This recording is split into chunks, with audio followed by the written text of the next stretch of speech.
সপ্তাহ আগে থেকে, ঠিক আছে। আমার হাজবেন্ডের মোবাইলে ফোন আসছে, মানে যারা প্রতিদ্বন্দ্বী ওদের অভিভাবক ফোন করছে, ওরা ফোন করছে, ফোন করে নানা ধরনের কথাবার্তা, অন্যদের কেন সাপোর্ট করে বা ওনাকেই সাপোর্ট করতে হবে। ইভেন আমার শ্বশুরকে দিয়ে আমার হাজব্যান্ডকে নানাভাবে অ্যারেস্ট করছে, কেন ওনাদের সাপোর্ট করে না।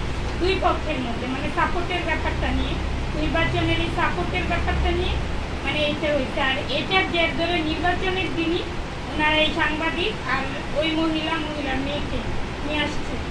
তারপরে নির্বাচনের পরের দিন আনুমানিক 11:30টার দিকে আমার হাজব্যান্ডের মোবাইলে মেরে ফেলার হুমকি দেওয়া হয়েছে। অকথ্য ভাষায় গালিগালাজ করতে প্রথম, তারপর বলছে খেয়ে দিয়ে রেডি হ, তোকে জীবনের তারে শেষ করে ফেলে।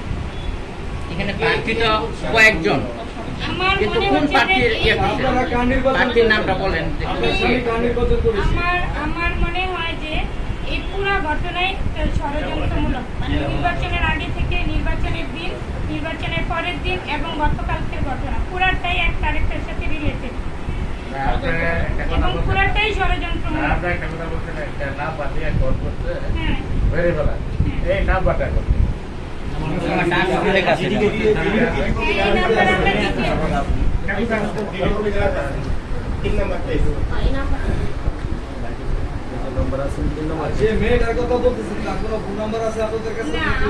গত 1 বছরে ওনাদের সাথে কোনো যোগাযোগ না, আমি তো ওনারা বলতে পারে উনি কোচিং বন্ধ করে দরকার না, কোনো ধরনের নাম্বার জোগাড় করে দেওয়া যাবে, তাহলে আমরা ওর সাথে কথা বলবো।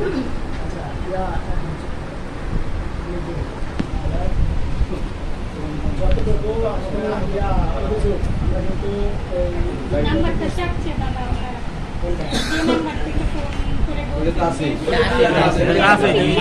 মায়ার নাম্বার দিদিতে আছে। আমরা সত্য ঘটনাটা আপনাদের কাছে উপস্থাপন করলাম। এটাই আমরা চাই যে আপনারা উপস্থাপন করেন যে আমাদের মান সম্মান রক্ষার্থে, হ্যাঁ, যারা আমাদের এটা আমাদের আকুল আবেদন আপনাদের কাছে।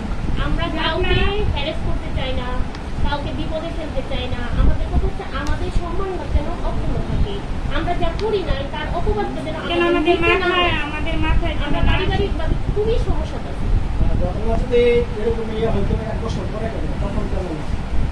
যদি সেটা সত্যিই হইতো তাহলে তখন কেন? আর একটা মেয়ে কখনোই তার নিজের মান সম্মান এইভাবে দিবে না। যদি রহস্যমূলক এবং রহস্যমূলক না হয় এটা করবে না। সত্যি ঘটনা হলে কখনোই করবে না একটা মেয়ে, কারণ সে খুবই অল্প বয়সী একটা মেয়ে, তার সামনে সমস্ত জীবন পড়ে আছে।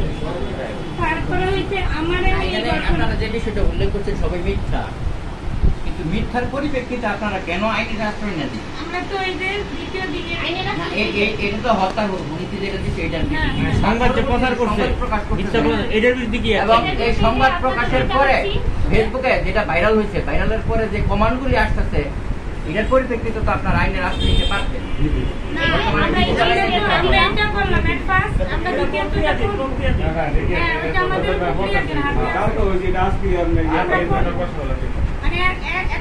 এত কাজ করা যায় না, আমাদেরও তো প্রস্তুতি নেওয়া দরকার।